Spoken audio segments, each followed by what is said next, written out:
13h, 14h. Europe 1, 13h. Avec Céline Duro jusqu'à 14h et à 13h21. Céline, c'est l'heure d'accueillir vos deux chroniqueurs du jour, le chroniqueur politique Olivier d'Artigol et l'avocate Sarah Salman. Que je suis ravie de retrouver. Bonjour, bienvenue à bord. Bonjour.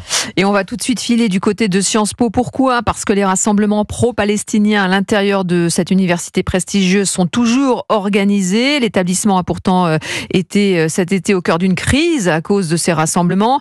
Maxime Gondelot, le changement de direction n'a rien changé à cela, comme vous l'avez constaté aujourd'hui, puisqu'un rassemblement a encore eu lieu tout à l'heure dans le hall de l'université.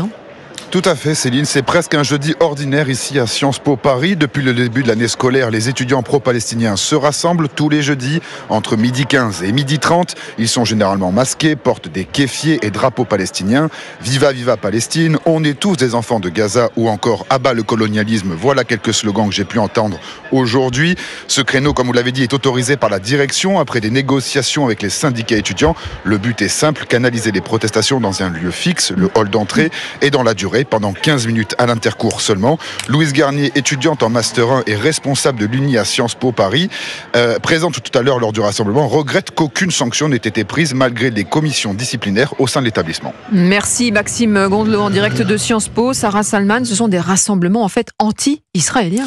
Oui, ce sont des rassemblements anti-Israël de façon assumée, mais ce qui m'étonne, c'est que la direction ait autorisé des quarts d'heure de bordel. Ça veut dire que pendant un quart d'heure, on tolère qu'il y ait du bordel dans l'établissement pour les canaliser. Au lieu de tolérer du bordel et d'être soumis, on ferait bien d'appliquer des sanctions. On a eu un changement de directeur. On aurait pu s'attendre à un geste de fermeté. Et ce matin, Gauthier Lebret nous expliquait chez Pascal Pro que des sanctions seraient envisagées contre ceux qui ont filmé et non pas contre ceux qui ont arraché des affiches. Donc ça me paraît complètement ubuesque. Et précisons en outre que Sciences Po, il y avait des manifestations en mai et on nous avait dit il y aura des sanctions en disciplinaire, etc. Les sanctions, je les attends toujours. Pour l'instant, elles n'ont pas été prononcées. Donc pour moi, s'il n'y a pas une sanction de fermeté, si le ministre de l'Enseignement supérieur ne se déplace pas, eh bien, c'est une invitation à recommencer le bordel. Et si vous voulez mon avis, bientôt, ça ne sera plus un quart d'heure de bordel par semaine. Ce sera un quart d'heure par jour. Parce que si on leur donne ça, ils prennent ça. Olivier d'Artigol, c'est vrai que la direction a cru trouver un espèce de compromis en créant cet espace de liberté. Un compromis où on tolère le bordel. L'intérim qu'a assuré Jean Basser de mémoire, il m'a semblé que les sanctions étaient tombées concernant les propos antisémites ou l'action qu'il y avait eu en refusant l'accès à un amphi à une étudiante. Mais la bataille idéologique, elle a eu lieu sur de nombreux campus au cours des dernières années. Moi, je viens de Bordeaux 3 en histoire et on avait droit en face de nous dans les années 90. Je peux vous dire qu'il y avait des sujets. Mais là, ce qui se passe, c'est que on peut bien évidemment exprimer sa solidarité au peuple palestinien.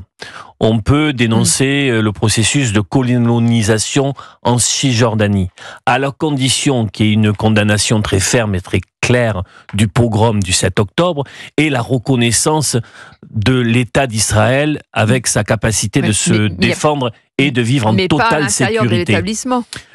Non, on a un désaccord là-dessus. J'ai toujours connu, moi, les vies étudiantes où il peut y avoir, en effet, des batailles idéologiques, des débats, si ce n'est des tensions, des divergences. Il n'y a pas de débat. Il n'y a pas de débat dans la mesure où il n'accepte pas la contradiction. C'est un débat unilatéral. Donc, ça me choque pas. Ça me choque, en effet, si c'est unilatéral, si chacun ne peut pas s'exprimer. Mais en tout cas, je ne voudrais pas qu'on bascule dans une incapacité à défendre la cause palestinienne dans le cadre que je vous ai rappelé. Parce que ça, ce serait injuste. Oui, mais est-ce que c'est utile d'arriver avec des tenues vestimentaires, avec un masque? En tout cas, on a l'impression que c'est reparti, effectivement, et on suivra ça, évidemment. C'est reparti parce qu'on n'a pas sanctionné fermement.